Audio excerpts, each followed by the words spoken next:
todos y todas. Saludamos a todas las autoridades de las instituciones públicas y privadas, academias, colectivos sociales, medios de comunicación, todos bienvenidos. Hoy iniciaremos con la presentación de resultados de la primera encuesta nacional especializada sobre desnutrición crónica infantil. Esta encuesta fue diseñada por el INE para conocer el estado nutricional de los niños y niñas del Ecuador. La encuesta se ejecutó bajo los más altos estándares internacionales y contó con el acompañamiento técnico de UNICEF, Banco Mundial, CEPAL, OPS y BID. Los resultados servirán para evaluar los avances del Estado ecuatoriano en la prevención de la desnutrición infantil.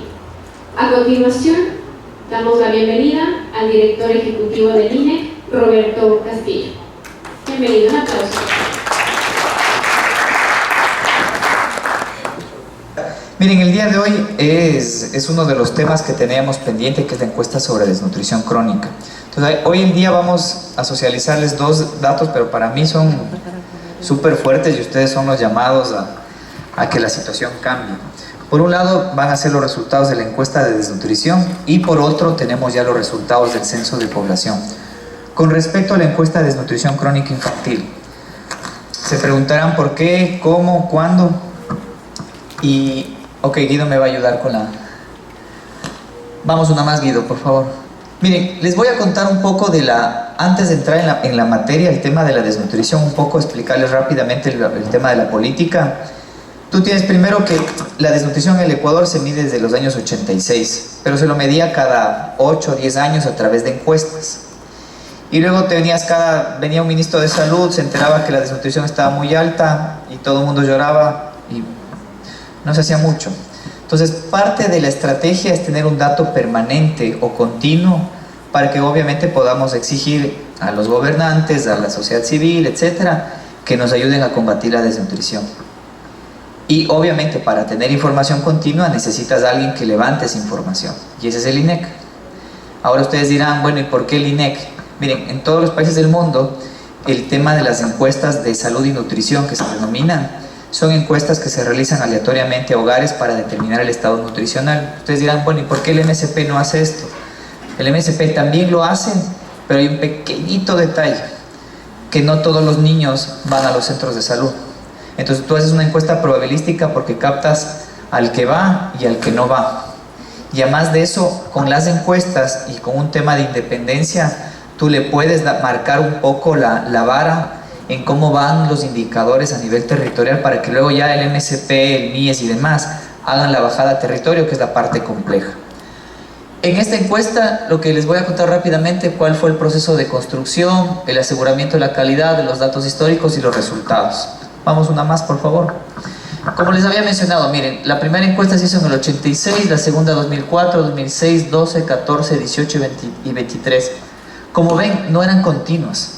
Entonces acá, como anécdota, los del INEC, que estamos ya algunos años, cuando habían recursos y tenías un ministro o ministra que tenía un poco más de afinidad con la primera infancia, hacía todas las gestiones para poder lograr tener los recursos.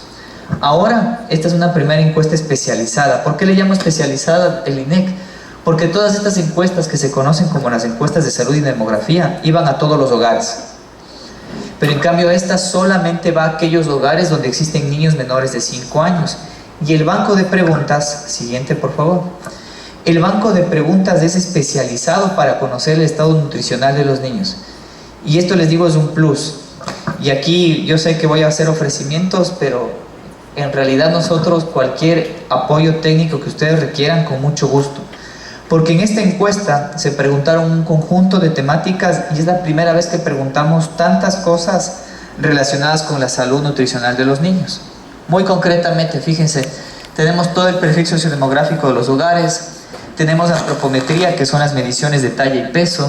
La anemia es extraerle una gotita de sangre en el dedito del niño y de la madre para determinar los niveles de hemoglobina en la sangre y por ende concluyentemente anemia. La calidad del agua, presten atención a esto. O sea, no sé si habían escuchado autoridades, ¿no?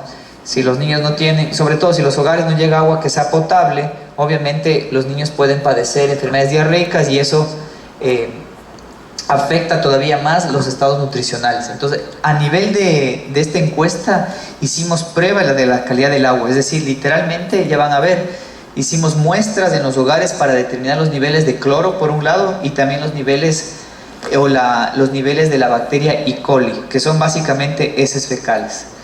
Los temas de la consejería del MIES, tenemos los temas de la lactancia materna, los controles prenatales, las inmunizaciones o las vacunas, salud en la niñez y desarrollo infantil. Cada uno de estos módulos fueron trabajados con diferentes agencias de Naciones Unidas y por eso es que resaltamos que fue una encuesta que fue, digamos, de carácter colaborativo. Miren, en términos globales, la encuesta tiene también una diferencia y es que es una encuesta que es continua, es decir, no se levanta 2-3 meses y se acaba la encuesta, sino que todos los meses estamos, al menos en el continente, cada mes levantamos 1900 encuestas y estas encuestas se van agrupando y nos permiten al final del año tener 22.800 viviendas que son seleccionadas de forma aleatoria y nos da la posibilidad de que la información que ustedes van a ver sea representativa a nivel nacional, urbano, rural, provincial y también en 728 parroquias que fueron priorizadas para la estrategia de Ecuador Crece Sin Desnutrición. La fotografía es del 15 de julio al 15 de julio, del 15 de julio del 22 al 15 de julio del 23. ¿Qué les quiero decir con esto? Que en los números que ustedes van a ver es el promedio o lo que ha pasado con estos niños que pesamos, que tallamos en esta ventana de tiempo, ¿ok? Y no es que la encuesta se ha acabado, o sea, el 15 de julio terminó, del 23, terminó la fase del operativo, pero ya desde el 16 de julio arrancamos la segunda ronda de la encuesta. O sea, ya no vamos a esperar, digamos, 2, 4, 5 años para hacer nuevas encuestas, sino que esto es de forma continua. ¿Ok? Vamos una más. Vamos otra más. Bueno, a ver, en el aseguramiento de la calidad lo que queremos venir a socializar es que en cualquier encuesta tienes un antes, un durante y un después. En el antes, de forma muy sucinta, toda la parte de la planificación del INEC. Hay algunos plus con esta encuesta. Asistencia técnica y permanente de UNICEF, del MSP. Varios de nuestros antropometristas tienen una certificación ISAC nivel 1.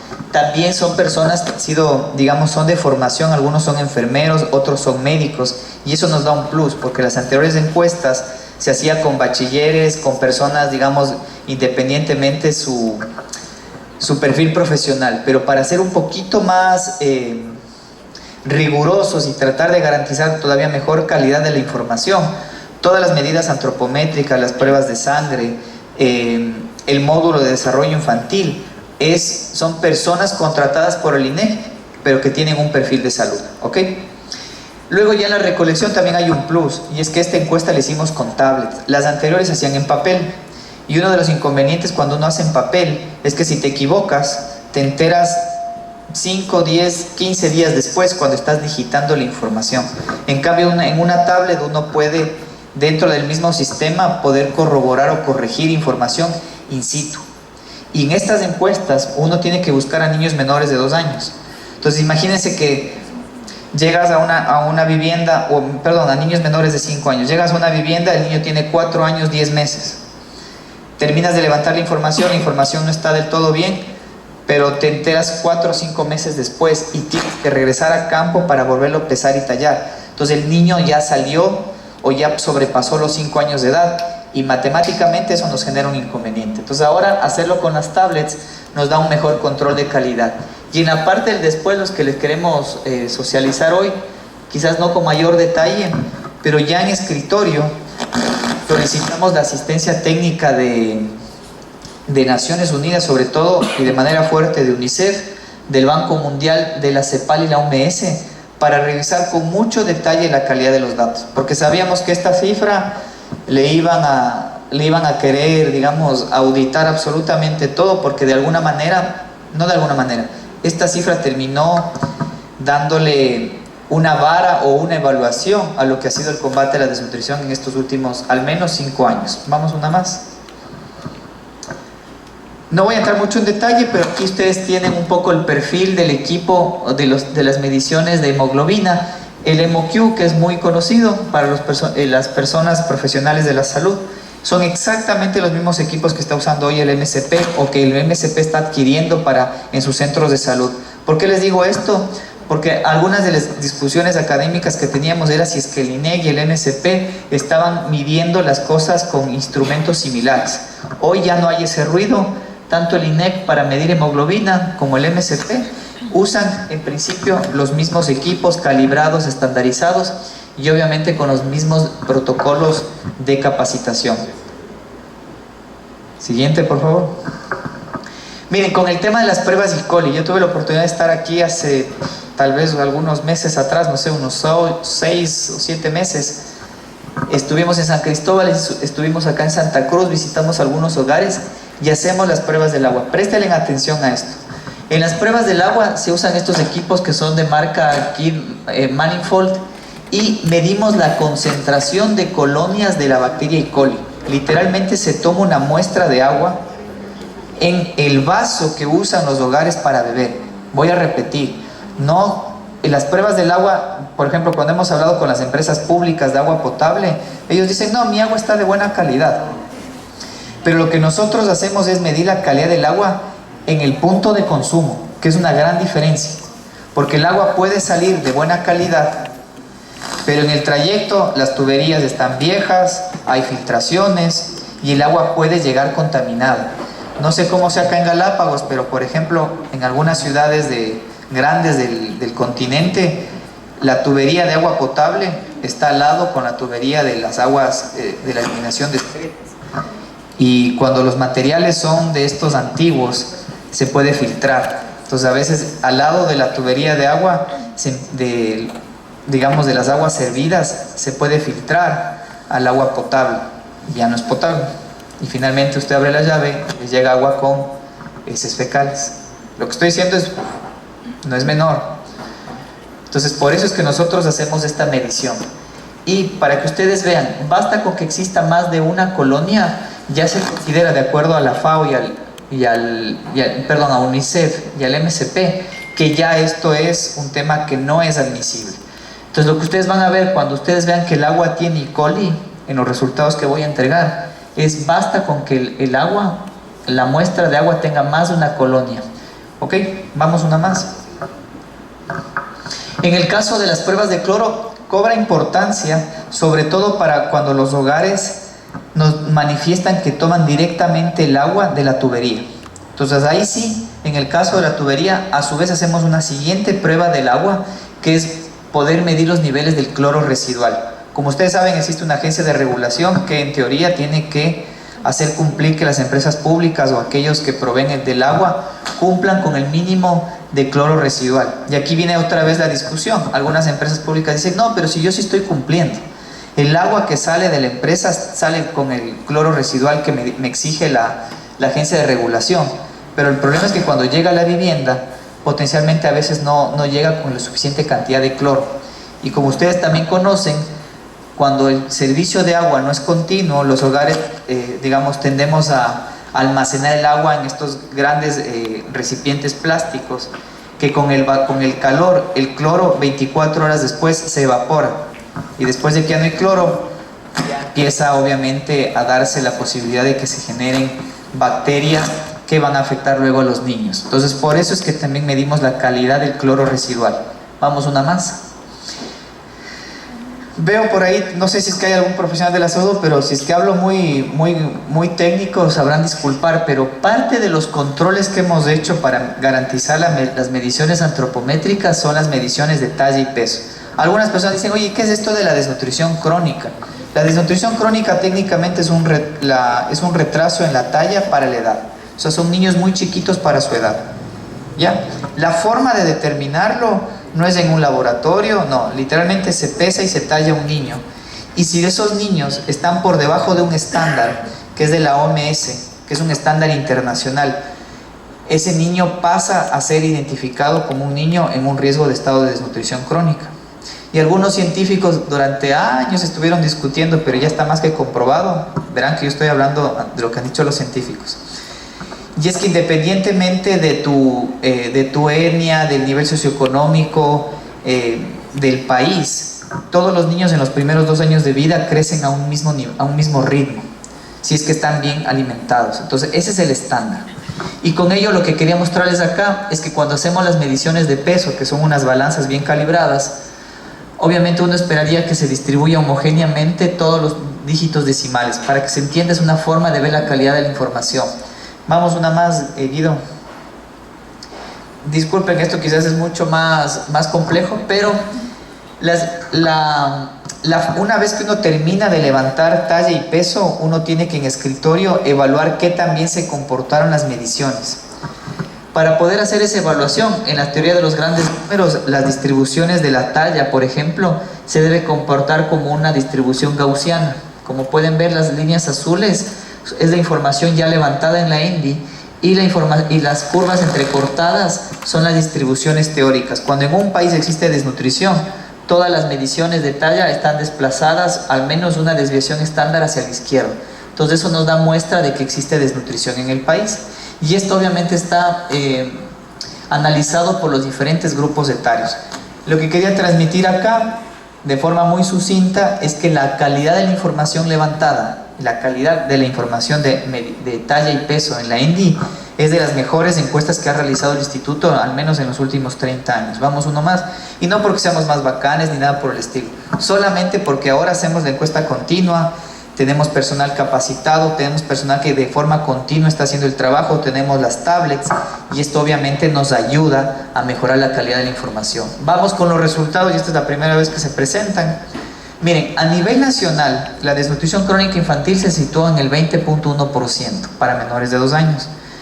En la provincia de Galápagos hemos cuantificado que la desnutrición está en el 11.3%. Es decir, de cada 10 niños, en promedio, 1 aproximadamente hoy tiene desnutrición crónica infantil en Galápagos. Mucho por debajo del promedio nacional, sin duda, pero tener 11% igual es un tema que hay que trabajar. Cuando lo vemos ya para menores de 5 o para niños de 2 a 5 años, como pueden ver, las brechas son relativamente similares. Y en principio uno diría, bueno, en Galápagos la desnutrición no es un problema. Yo digo que sí.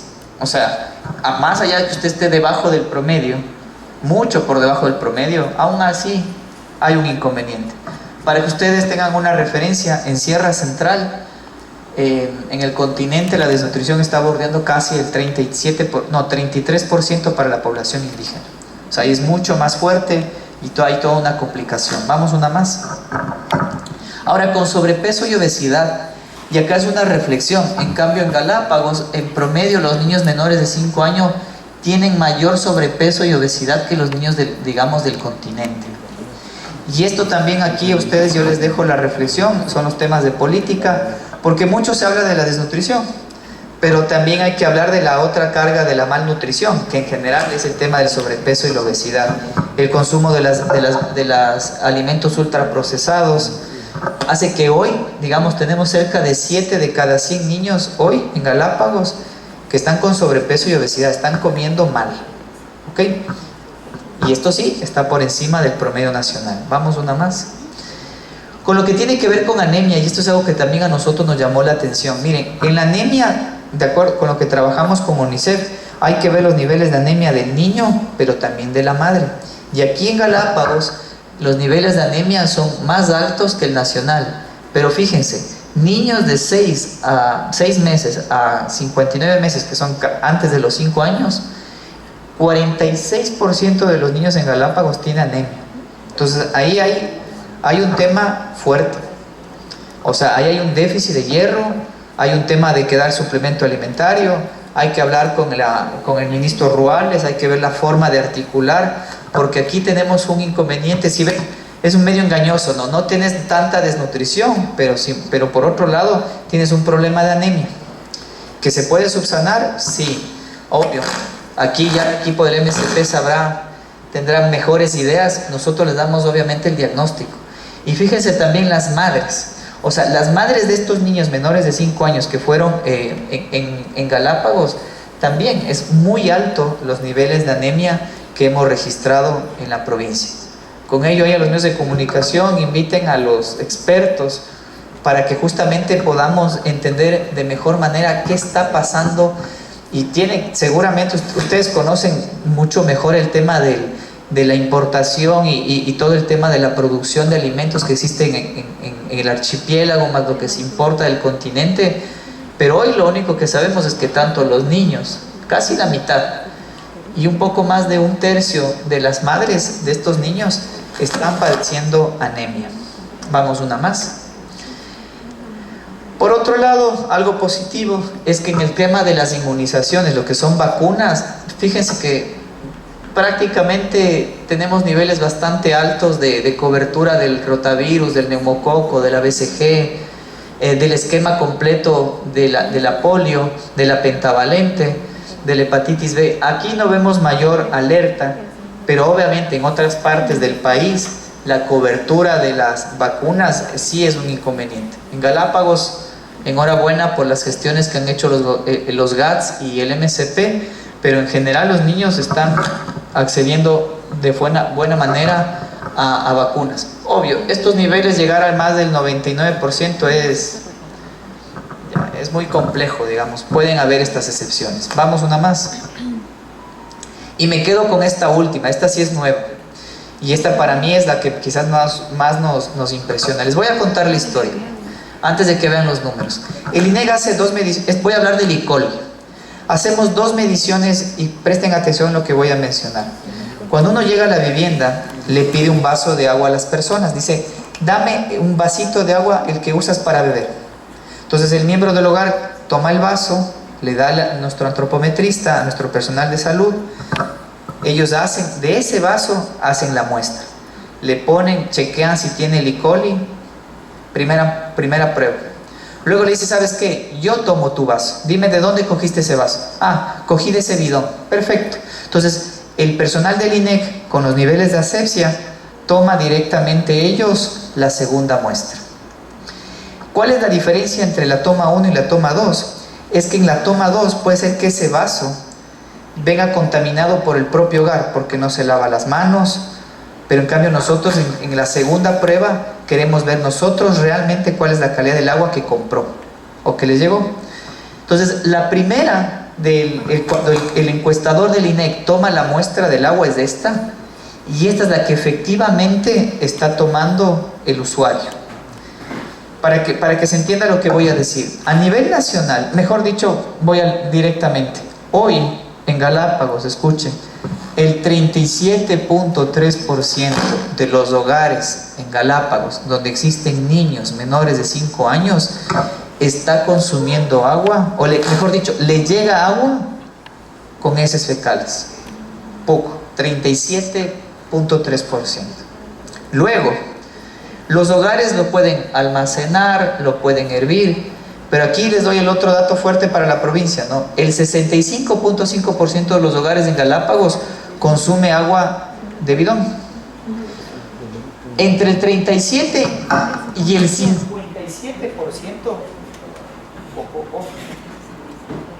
Ahí. Ya, bueno, pues sí me escuchan, ¿no?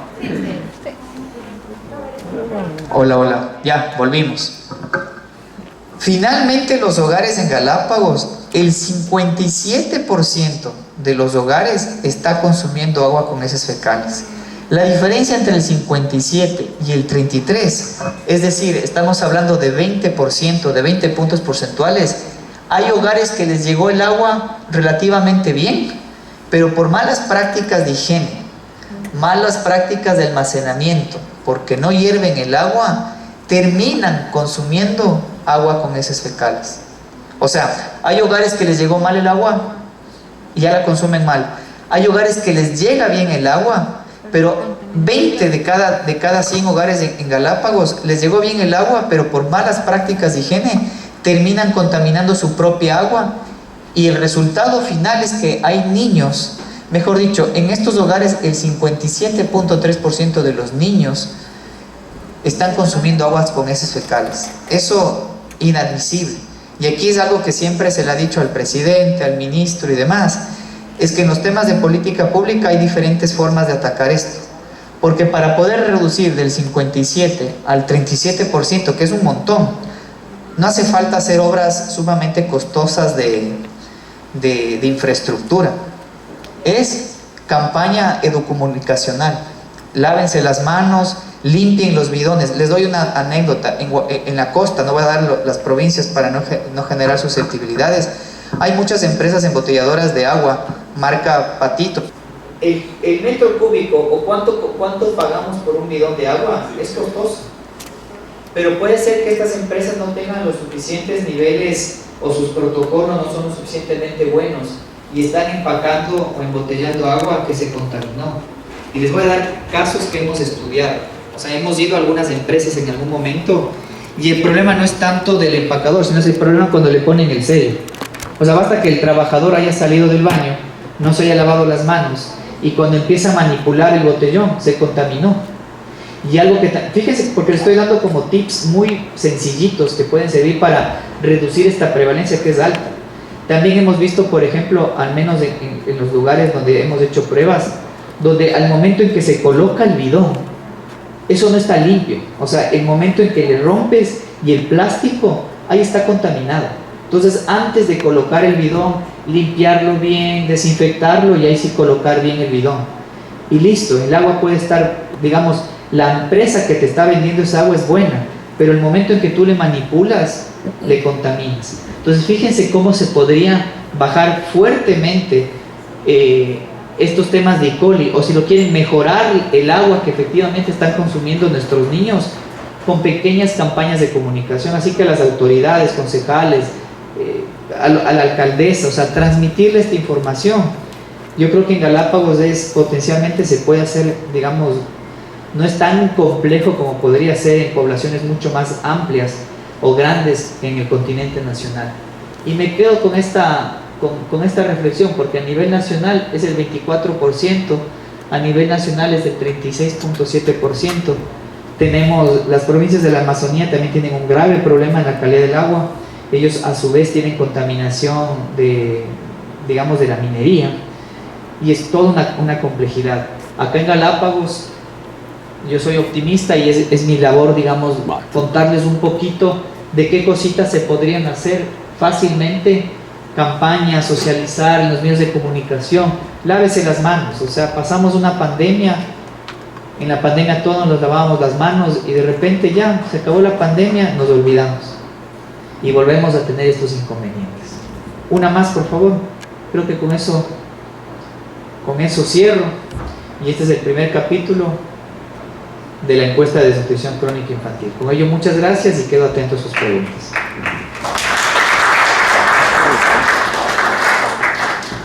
Claro, ahí.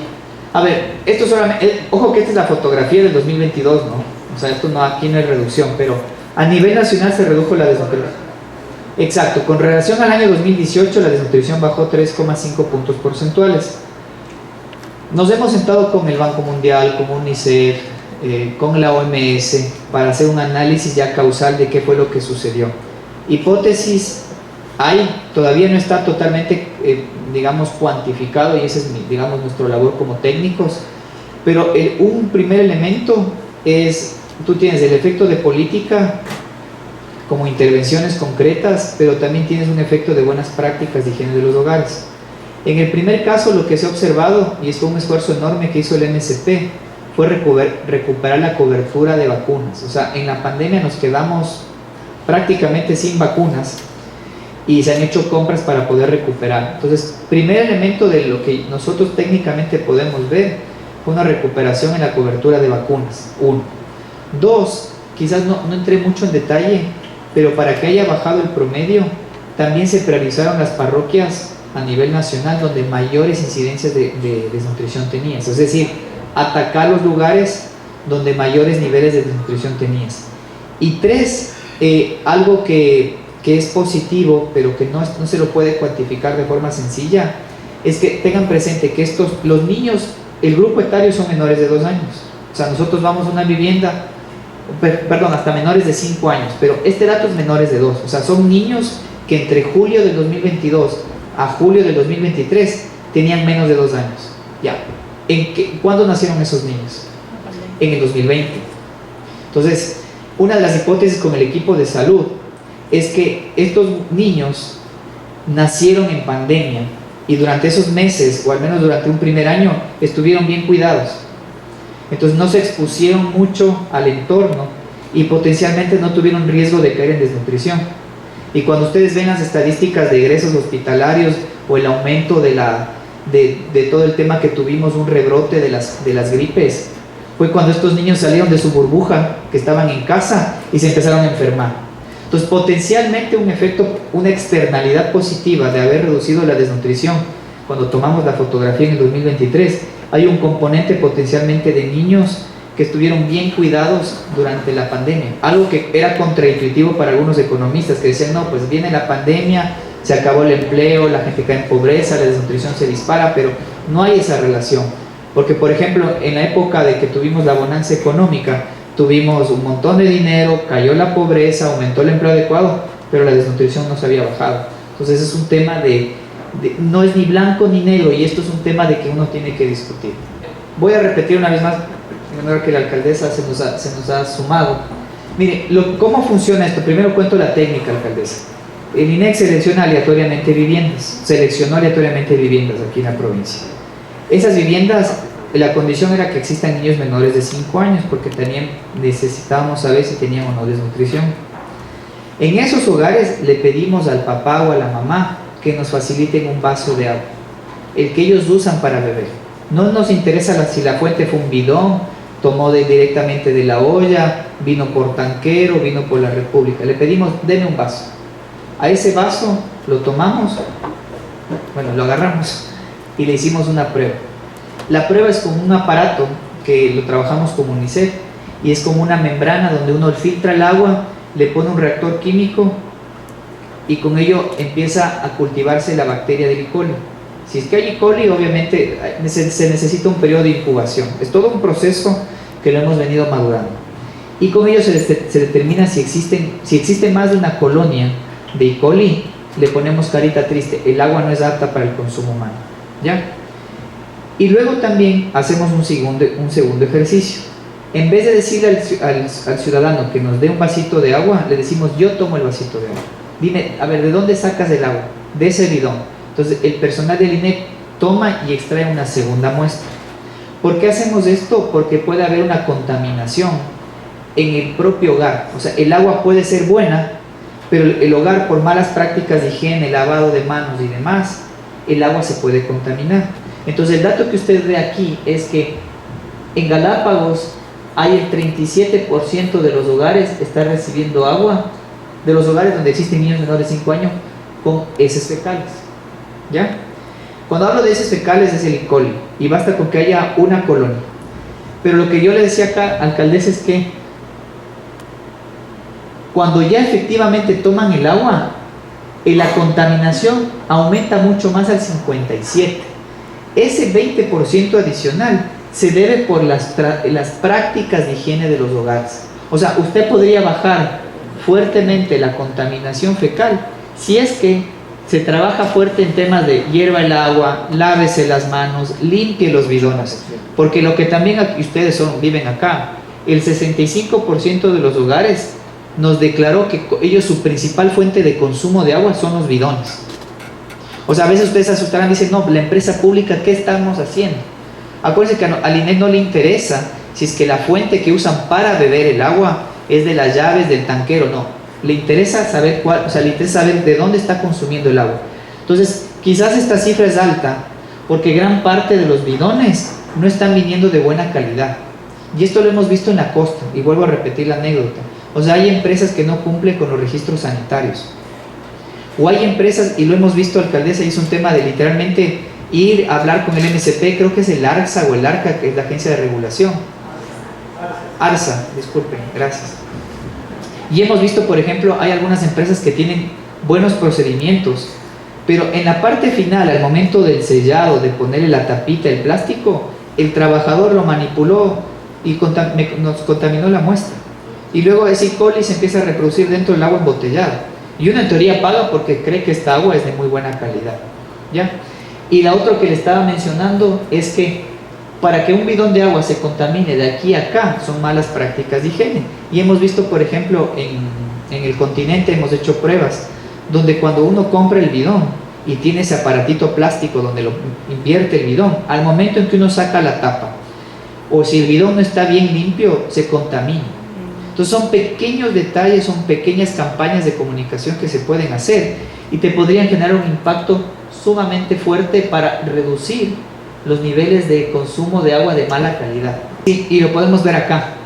O sea, pero fíjense que puede ser que, o sea, si hay de hecho un porcentaje que los bidones que se venden acá en la provincia pueden ser bidones que no estén, o sea, que están contaminados. Entonces, para poder descartar esto, dado que es un territorio, digo, se pueden hacer campañas o se pueden hacer controles o pedir al MSP o a esta agencia de regulación para poderles exigir de que les proporcionen bidones con mejor calidad. Pero el patrón de consumo aquí en Galápagos, o sea, ustedes tienen el 65% de los hogares nunca van a tomar no toman el agua directamente de la llave, compran el bidón. Claro, sí, totalmente. O sea, nosotros, por ejemplo, hay alcaldesa y autoridades, asistencia técnica, buscar algunos recursos se pueden hacer para poder hacer, por ejemplo, unas muestras de cómo sale el agua desde el proveedor. Pues lo que usted acaba de decir, el tema de la llave. O sea, lo podemos, digamos, se lo puede trabajar para poder, obviamente, tener un mejor diagnóstico. O sea, me parece que esta es una muy buena oportunidad de mejora. O sea, ok, hay un problema, podemos trabajar fuertemente acá en prácticas de higiene, lavados de mano, etcétera. Pero quizás aquí hay que indagar un poco más, porque es todavía mucho más alto de lo que estamos teniendo en el continente. Siguiente video.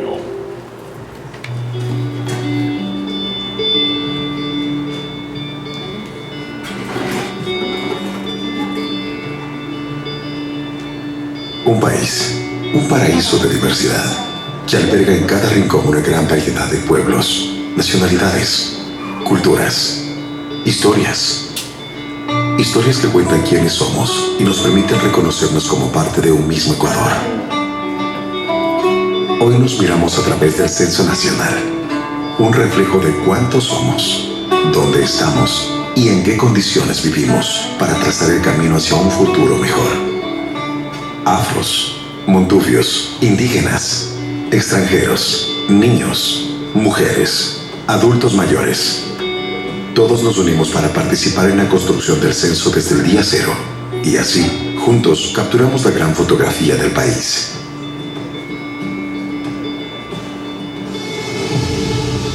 Este censo tuvo que afrontar varios desafíos. La pandemia por COVID-19 ocasionó la paralización del operativo, la reprogramación completa y el cambio metodológico en tiempo récord. A días de dar inicio, en 2022, el Censo Ecuador se enfrentó a una ola de violencia e inseguridad nunca antes vista. Se decretó el estado de excepción en 3 provincias y el miedo invadió al Ecuador. Sin embargo, resistimos y superamos a cada obstáculo. Una pandemia, una ola de inseguridad y con varios factores externos en contra. Más de 18.000 censistas llegaron a cada rincón del país y golpearon la puerta de más de 6.6 millones de viviendas.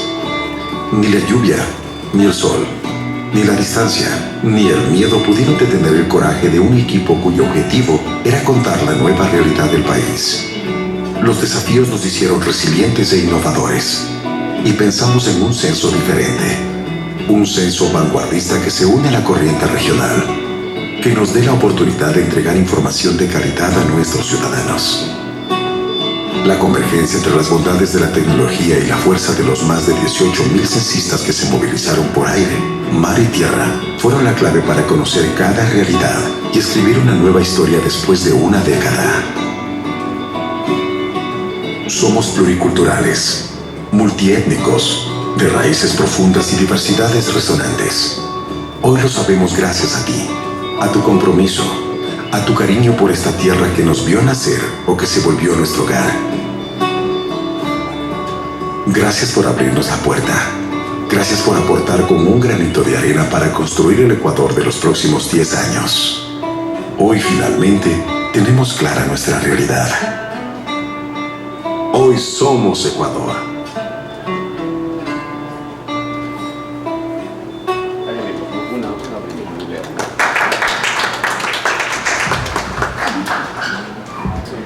Miren, en el censo de población, ya la información es pública. Hoy les voy a contar un poquito, quizás más una lectura técnica que nosotros tenemos desde el INEGI. A nivel nacional contabilizamos 6.6 millones de viviendas. Acá en Galápagos fueron 13.844. De esas viviendas, vamos una más. En el tema de los servicios básicos que de alguna manera hablamos antes, ¿no? Lo que hemos visto es que en el continente aumentaron casi 10 puntos porcentuales la cobertura de los servicios de agua, de recolección de basura y de alcantarillado. Pero entre el 2010 y el 2022, en Galápagos, si bien mejoran 5 puntos porcentuales del agua por red pública, en los otros servicios, recolección de basura y alcantarillado, como que no ha habido mayor cambio en los últimos 12 años. Y ojo que en el continente, en recolección de basura y en agua, o sea, al menos aumentamos como 10, 12 puntos. Entonces ahí les dejo esa reflexión, que la provincia no ha mejorado tanto como sí lo hicieron las otras provincias del territorio nacional. Noticia, digamos, ya esto hace 40 años hubiera sido el gran logro, pero ya el Ecuador prácticamente son muy pocos los hogares que no tienen acceso a electricidad. Y la gran mayoría están concentrados en las provincias de la Amazonía, en Mocha, en Tiguinza, que es costoso, es difícil el cableado eléctrico por ahí. Pero volviendo a Galápagos, como les digo, tenemos cerca de un 88% de agua por red pública. Y acuérdense, como hablamos de agua, ¿no? Y es lo que siempre les digo a las autoridades, una cosa es que el agua te llegue por tubería, otra cosa es que el agua sea apta para el consumo humano. Y ya vimos que la encuesta de nutrición nos dijo sí, 87 como tú quieras del agua llega por tubería, pero hay 57%, o hay al menos era el 37% de esa agua potencialmente nos está llegando con el alcohol. Vamos una más, por favor. Con respecto al número de hogares, recuerden, hay una diferencia entre viviendas y hogares, y no son familias. Les voy a explicar la diferencia. Los hogares, técnicamente el INEGI los define como todas aquellas personas que viven debajo de un mismo techo y comparten los recursos para el gasto de los alimentos, independientemente de su relación o su relación familiar. Entonces pueden ser hogares, todas las combinaciones que ustedes así lo vean. Entonces, en total hemos contabilizado 9.717 hogares a nivel nacional en toda la provincia, y a nivel nacional tenemos cerca de 5.18 millones de hogares. Una más. ¿Lido? Ya. Ok, el tamaño promedio de los hogares. ¿Qué es lo que pasa a nivel mundial? Y esto es parte de las tendencias de los mayores niveles educativos, mayor participación laboral de las mujeres, caída en las tasas de fecundidad. Es que cada vez los hogares en promedio son más pequeños, y Galápagos no es la excepción. En el censo de 1990, en Galápagos en promedio habían 4 personas por hogar. Al 2001 cayó a 3.5, al 2010 a 3.2 y al 2022 en 2.9. ¿Sí? Ya van a ver por qué se debe esto, y esto no solo es Galápagos, esto pasa en todo el territorio nacional. Vamos una más. Lo que está sucediendo es que también en promedio cada vez la edad promedio del ecuatoriano y del galapagueño es mayor. En el 2010, si hubiéramos contamos a todos los galapagueños, en promedio tenían 27 años. Hoy tienen 31. Somos una población cada vez un poquito más vieja. Vamos una más. Esto es otra parte de una forma de ver el rostro de la provincia. Miren, en el año 2010, el 19.7% de los hogares en Galápagos eran hogares unipersonales. El 18% eran hogares conformados máximo por 2 personas. Para el 2022 aumentó del 19 al 22 y del 18 al 21. Si sumamos 22 más de los 21 tenemos 43.6%. Entonces, en Galápagos el 43.6% de los hogares está conformado máximo por 2 personas. ¿Ya?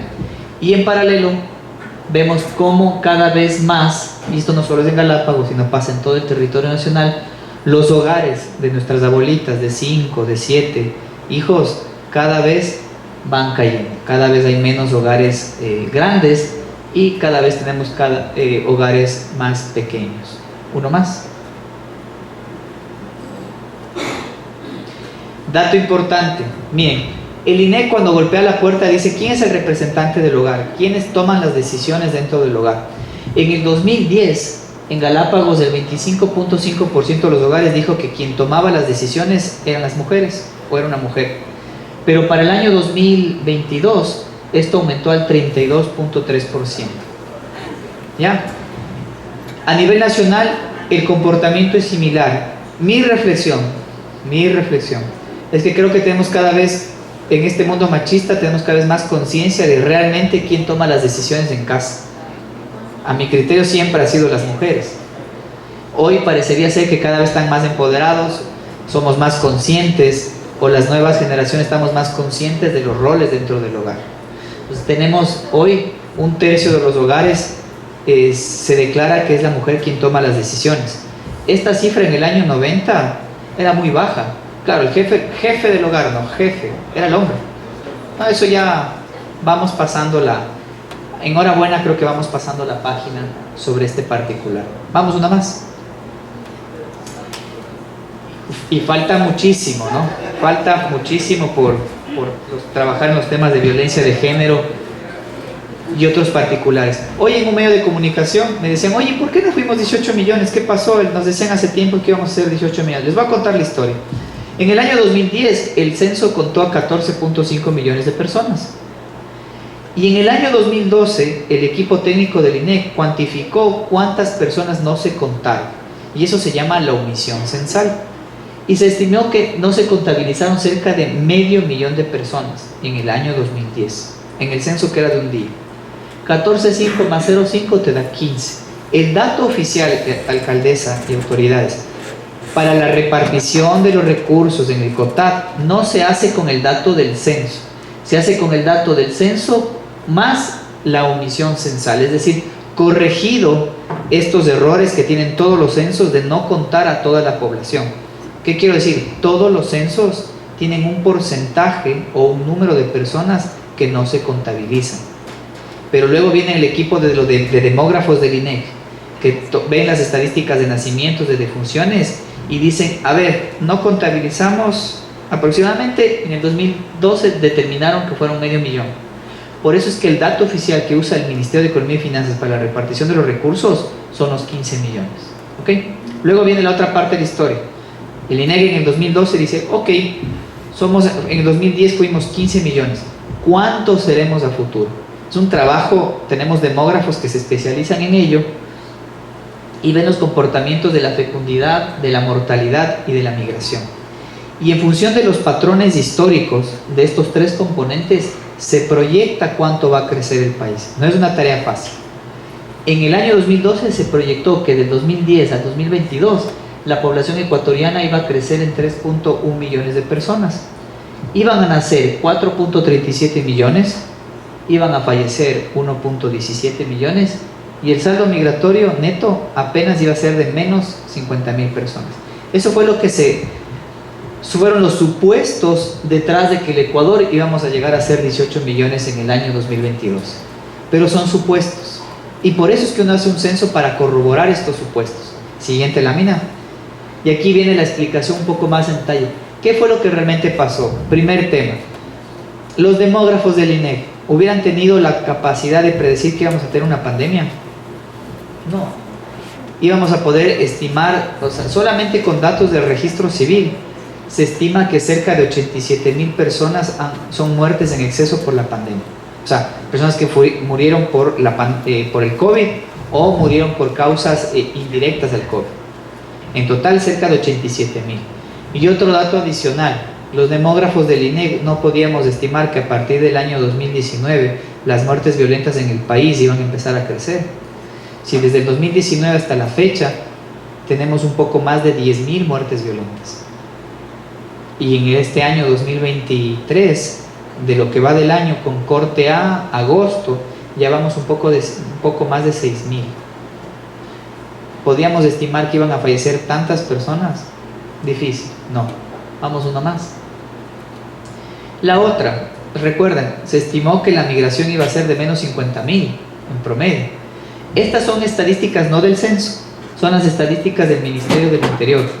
Ustedes pueden ver el flujo migratorio solamente de hermanos ecuatorianos. Acá, si es que hay algún economista, van a ver que cuando las vacas flacas empezaron a partir del 2014, 2015, cuando se nos acabó el petróleo, empezamos a ver personas que salen del territorio nacional, la migración. Llegó la pandemia, no pudimos salir. Inmediatamente se acabó la pandemia, poco. Empezaron a salir, en total, a la fecha tenemos un poco más de 300.000 personas que han salido del territorio nacional en los últimos al menos 4 años. Vamos una más. Y el tema de los nacimientos que hablábamos en la mañana en la entrevista. La gran explicación del por qué no somos 18 es porque nacieron mucho menos niños de los que habíamos estimado. El INEG había estimado que iban a nacer 343.000 en el 2010 y para el 2022 330.000, es decir, iba a ir cayendo la fecundidad, iban a ir cayendo los niños promedio que iban a ir naciendo, pero cayeron mucho más rápido. Y saquen la correlación, llegó pandemia y cada vez estamos teniendo menos nacimientos. ¿Por qué pasa esto? Y aquí es otra vez quien determina este mundo, ¿quiénes son? Las mujeres. Siempre van a determinar el rumbo de este planeta, y es que las mujeres en promedio están teniendo menos hijos. Por ejemplo, se casan a una edad mayor. En el 2010 las mujeres se casaban a los 29 años. Hoy en promedio una mujer en Ecuador se está casando a los 33.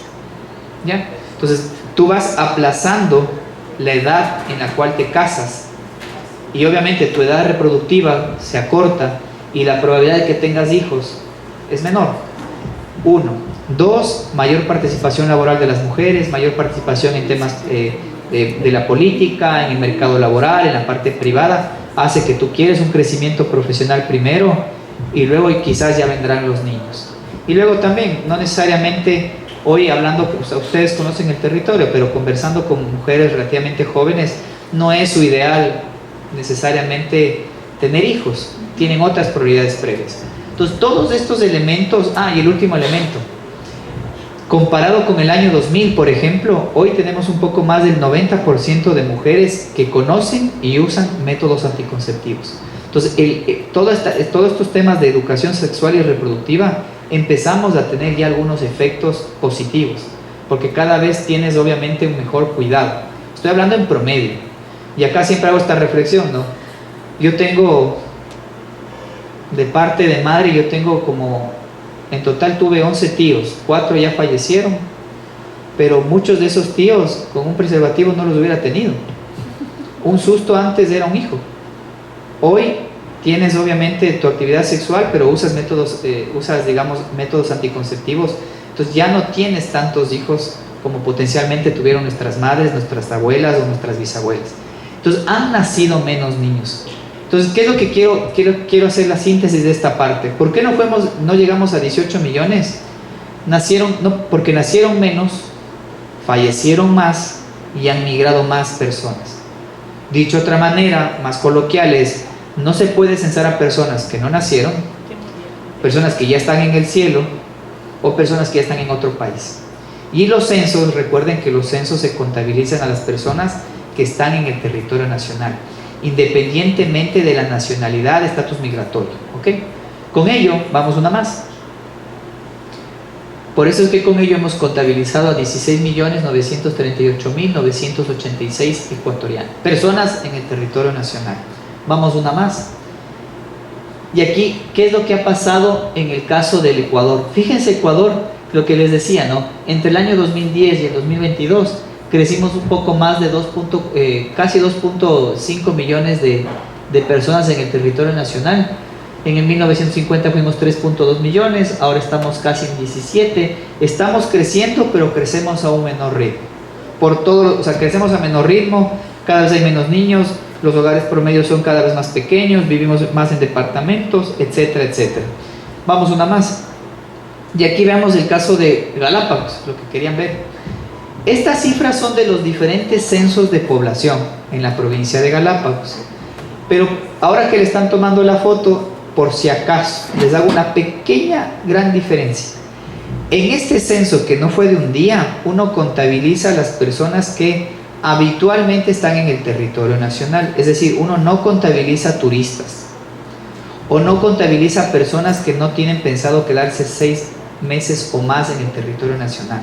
Entonces no contabilizamos transeúntes, turistas sobre todo, o también nos ha pasado sobre todo con la población que está en situación de movilidad humana, un hermano venezolano que está 2-3 meses en Ecuador y luego sigue migrando. Ellos no son parte del conteo de población en un censo de derecho, un censo donde se cuentan las personas residentes. Los datos que ustedes están viendo aquí es una cifra calculada por el INEC, restado los turistas que se contabilizaron en estos censos. Entonces, por ejemplo, el dato del 2010 de Galápagos es un poquito menor al dato que se publicó en su momento, porque este dato está descontado a aquellos turistas que en el día del censo fueron contabilizados en el 2010. Ahora, la reflexión, fíjense, y es facilito deducir, ¿no? La gran explosión demográfica que existió en Galápagos sucedió entre el año 90 al 2001. Prácticamente se duplicó de 8.600 a 17.700. Del 2001 hasta el 2022 hemos crecido cerca de 6.000 personas en los periodos intercensales. Obviamente ustedes dominan este tema del control de las entradas y salidas. Acá lo que nosotros más cuidamos cuando hicimos el censo de población era contabilizar a todas las personas, sobre todo cuidando la privacidad de la información, porque habían personas en Galápagos, mejor dicho, hay personas en Galápagos que no necesariamente están regularizadas.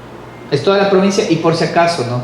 Porque siempre pasa, no, yo creo que tengo más, esperen, falta corregir por la omisión censal.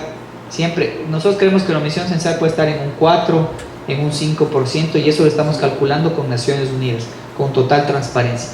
Este es el conteo de población en toda la provincia en los últimos 8 censos de población. De hecho, los únicos 8 censos que tenemos en el país. ¿Ya? Ahí les veo, voy a repetir. Fíjense, el gran salto sucedió del 90 al 2001. Del 2001 al 2010 son cerca de 6.000. Y acá también son cerca de 5.000 y un poco más, casi 5.000. Entonces, Galápagos sigue creciendo. Es un tema ahí alcaldesa y autoridad, es un tema de sostenibilidad. Ustedes saben el tema de, ustedes mejor que mi persona conocen el hecho de que la provincia no puede crecer tanto por el hecho de conservar y mantener el archipiélago, pero claramente ha aumentado más de 5.000 personas en todo el archipiélago. Vamos una más. Ok, y en total están contabilizadas 28.583 personas en la provincia de Galápagos. ¿Sí? Ese es el dato, es público, lo pueden también ver en el visualizador. Estas son las personas que contabilizamos en el censo. Les agradecemos a todos aquellos que nos abrieron las puertas para poder llegar a este censo de población. Vamos una más.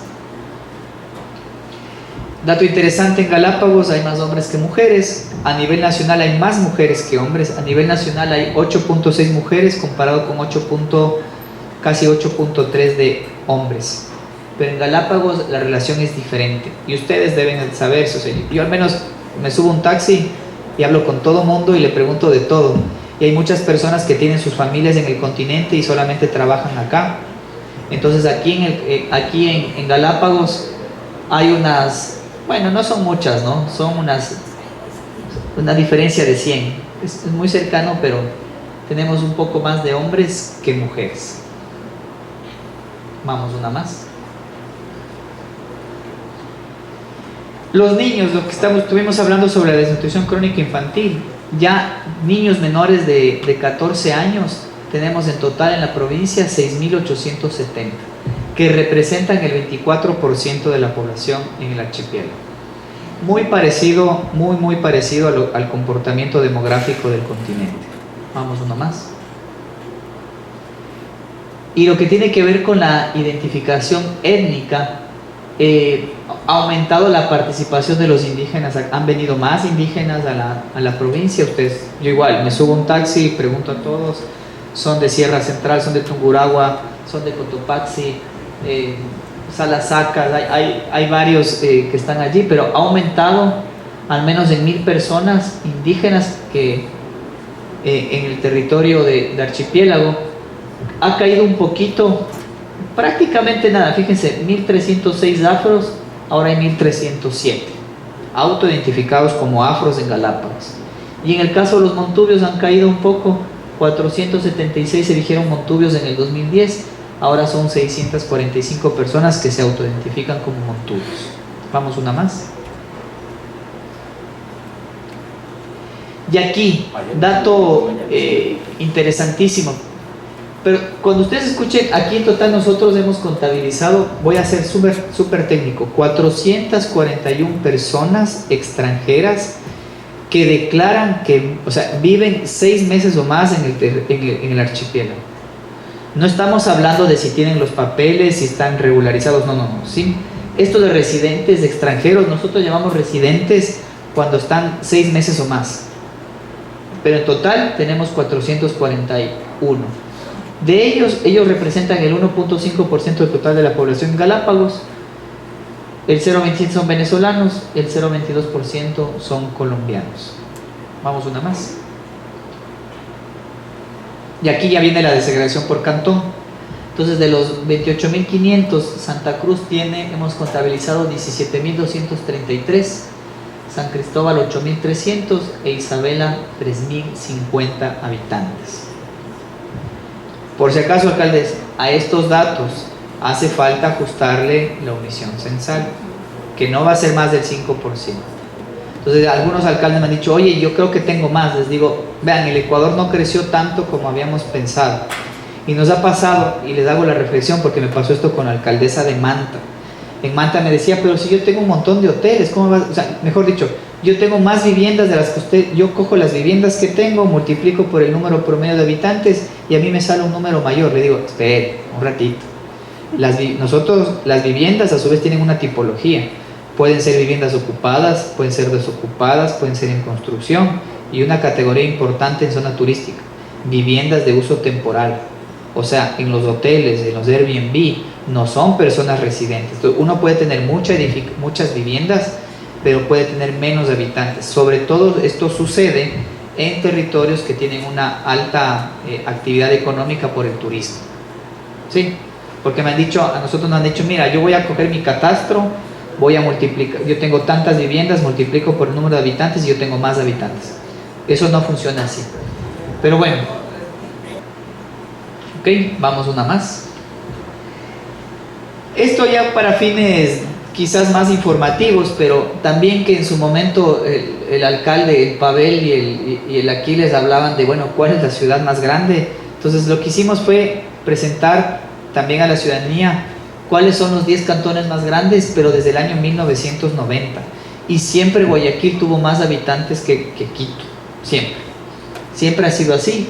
Guayaquil primero, Quito segundo, y luego tienes Cuenca, Ambato, Santo Domingo, Portoviejo, Machala, Riobamba, Manta y Durán. Estas 10 cantones en los últimos 30 años siguen siendo los más grandes. El único que ha tenido un salto súper fuerte es Daule, por todo un tema digamos, propio de la provincia del Guayas. Vamos una más. Guido. Y acá hay una pequeña animación de cómo ha aumentado la concentración de habitantes en los últimos 22 años. Quizás lo pasamos muy rápido, pero lo que ustedes tienen entre los puntitos cada vez se ponen más rojos, tienes mayor densidad poblacional. Evidentemente Santa Cruz tiene, comparado con las otras islas, obviamente Santa Cruz es la que más ha crecido, y eso es lo que ustedes pueden ver en esta breve lámina que corrobora lo que ustedes seguramente manejan. Hay una gran oportunidad de alcaldesa, y para ir cerrando, vamos una más. Para ir cerrando, hay una gran oportunidad aquí en Galápagos.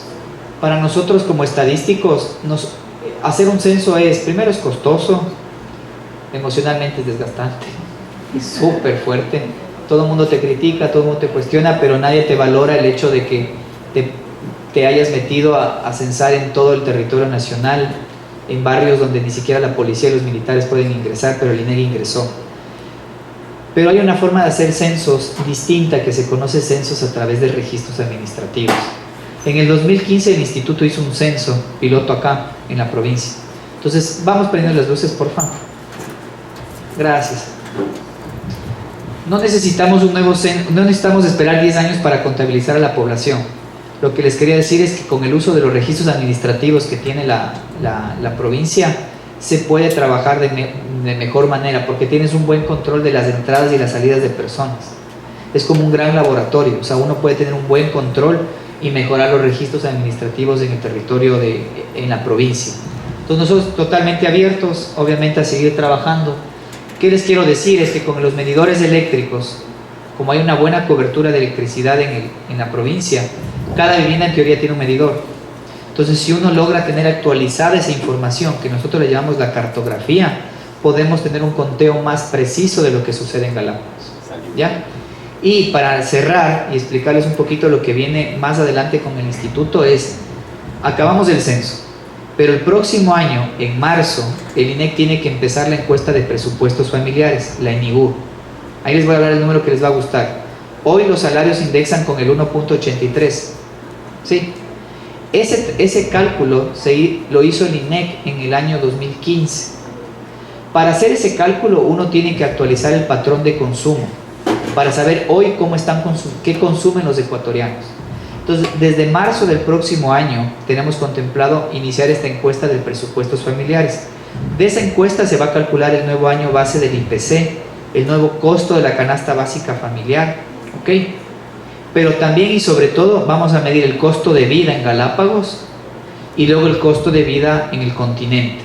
Y la relación del costo de vida entre Galápagos y el continente nos va a dar este parámetro de ese número que permite luego indexar los salarios para el archipiélago de Galápagos. Pero para hacerlo técnicamente, esto se hace con la encuesta de presupuestos familiares. Y arranca la encuesta el próximo año. Entonces eso es parte también del compromiso que tenía el instituto, porque del Consejo de Gobierno siempre nos han dicho ¿qué fue? ¿Que no actualizan esto? ¿Por qué no actualizan esto? Bueno, necesitamos hacer el censo y después del censo necesitamos hacer esta encuesta de presupuestos familiares. Con ello, muchísimas gracias y quedo atento a sus últimas comentarios. Ha hecho en esta mañana la presentación de los datos tanto del censo de población y vivienda como también los resultados de esta primera encuesta. Yo quiero enfocarme en la primera encuesta de desnutrición infantil. Ha presentado unos datos que llaman la atención y muy diferentes a la de la parte continental. Altos índices de anemia, altos índices de obesidad, bajos índices quizás de desnutrición, pero también el problema del agua contaminada en Galápagos. Sí, efectivamente el día de hoy hemos hecho la entrega de los resultados oficiales de la primera encuesta especializada sobre desnutrición crónica infantil y del censo de población. Sobre la desnutrición crónica infantil hay 3 mensajes importantes. Las mujeres en Galápagos en promedio tienen o padecen de mayores niveles de anemia que el promedio del continente. Estamos bordeando más del 45%, es decir, cerca de 45 de cada 100 mujeres que tienen niños menores de 5 años en Galápagos tienen anemia. Por otro lado, el tema del agua. En el tema del agua ha habido es un dato que hay que trabajar. Hay más del 57% de los hogares en la provincia de Galápagos que está consumiendo agua no apta para el consumo humano, agua que tiene E. coli. Y esta agua contaminada afecta la salud, sobre todo de los más vulnerables, de los niños. Para poder combatir esta problemática hay varios ejes o acciones que se podrían hacer. Una de ellas, y que podría tener un impacto quizás más inmediato y a menor costo, es generar campañas educomunicacionales para trabajar en prácticas de buena higiene dentro del hogar. Eso porque usted mencionaba que se dan 2 datos, o sea, uno de cómo llega el agua y el otro ya de cómo la población se sirve. Exacto, hay una diferencia. Nosotros medimos la calidad del agua que llega a la vivienda. Hay cerca del un poco más del 37% de esa agua llega no apta para el consumo humano, pero cuando luego hacemos la siguiente medición para ver el agua que efectivamente se consume, el 57% de los hogares está consumiendo agua con E. coli. La diferencia entre estos 2 puntos son malas prácticas de higiene. Hay casi un 20% de los hogares en Galápagos que necesitamos reforzar. Los temas de lavado de manos, hervir el agua, cambiar bien los filtros, limpiar bien los bidones de agua para que el agua no se contamine, porque un agua contaminada afecta la salud de nuestros niños y por eso luego nuestros niños están en los centros de salud con enfermedades diarreicas y potencialmente pueden caer en desnutrición. De ahí el llamado a la acción.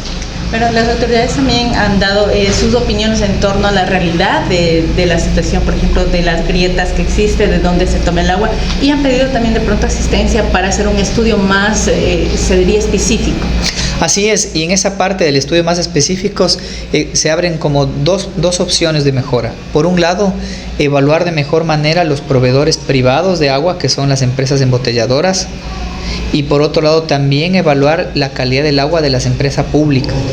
Para ello se puede hacer un estudio más en detalle para conocer con mayor precisión qué es lo que está sucediendo, y el INEC obviamente ofrece su asistencia técnica, pero que hay que sumar otros actores como por la Agencia de Regulación de Control, que ellos son como por competencia los llamados a justamente exigir o regular que el agua que llegue a los hogares en la provincia de Galápagos cumpla con los estándares que así dispone la autoridad competente. Los resultados presentados hoy día, de hecho, están a disposición por el punto ya para estudios técnicos, planificación. El INEC se compromete con las entidades, gobiernos seccionales, de entregar de manera detallada y específica. Así es, y la información no solamente, la información primero es pública, es de libre acceso, es decir, cualquier ciudadano, incluidos los gobiernos autónomos descentralizados, pueden acceder a la misma. Si ustedes quieren conocer más información sobre los resultados entregados el día de hoy, ingresar a www.ecuadorencifras.gov.es, la encuesta de desnutrición, o en su defecto también www.censoecuador.gov.es. Y finalmente usted hizo un adelanto de lo que sería la actualización del IPC, un rubro muy importante para acá, para Galápagos, que desde el 2015 no se ha considerado, pero usted enfocó qué es lo que se tiene que hacer previamente a la actualización de esto. Sí, parte de la actualización de este índice que indexa los salarios entre el continente y Galápagos es primero conocer los patrones de consumo de la población. Entonces, en una hoja de ruta primero había que hacer el censo. El próximo año arrancamos la nueva encuesta de presupuestos familiares, que nos va a permitir cuantificar los patrones de consumo de hoy de los ecuatorianos. Con esos patrones de consumo y con el gasto que realizan los hogares, podemos hacer la diferenciación de cuál es la relación entre el patrón de consumo de los ecuatorianos de Galápagos con respecto a los ecuatorianos del continente. Y esa relación es el número que finalmente se obtiene del 1.8, que fue en el año 2015, pero es un estudio técnico que hay que hacer, y enhorabuena, digamos, ya estamos planificando ahí los recursos y arrancamos el próximo año a partir del mes de marzo. En la tasa de crecimiento es la que me preocupaba, es porque decía que ahora las mujeres prácticamente a los 35 años supuestamente se casan y todo eso. Sin embargo, en la realidad vemos también de que, por ejemplo, cómo podemos entrarlos a considerar a los adolescentes, a los que también más bien ahora preocupa la alta tasa de ellos que ya son padres de familia, digamos. Bueno, miren, a nivel nacional lo que hemos visto con los resultados del censo de población, que cada vez están naciendo en promedio menos niños de los que nacían antes. O sea, en promedio los hogares son más pequeños, las mujeres tienen menos hijos. Si uno compara, es fácil hacer esto. Si uno compara, que las personas que nos escuchan, pregúntenle o ustedes vean cuántos hijos tuvo su abuela, cuántos hijos tuvo su madre y cuántos hijos tiene usted, se va a dar cuenta que en promedio cada vez existen menos. Ahora, los problemas de embarazo adolescente siguen presentes, obviamente en los estratos más bajos. Es una problemática que todavía hay que trabajar, pero los grandes números estamos viendo que en promedio cada vez hay menos nacidos vivos en el Ecuador, que es por un cambio en la fecundidad. Y este cambio en la fecundidad a su vez se explica porque hoy las mujeres están más preparadas, tienen mayores niveles educativos, participan más del mercado laboral, conocen más de métodos anticonceptivos, y eso hace que vayan retrasando la edad en la cual tienen el primer hijo. Y por ello, con estadísticas del registro civil, se observa, por ejemplo, que una mujer en el año 2000, por ejemplo, en el año 2001 se casaban a los 25 años en promedio.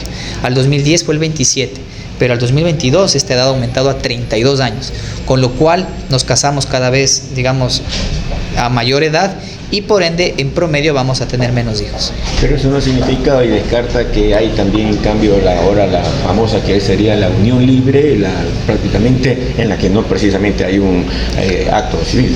Sí, o sea, el hecho del registro civil es una forma de explicar, pero no es la única, porque las personas pueden estar, con lo que usted acaba de mencionar, el estado conyugal, pueden estar unidos, pueden estar divorciados, pueden convivir. O sea, era una forma de explicar cómo cada vez en promedio se van teniendo menos hijos y también se van casando, digamos, a una mayor edad.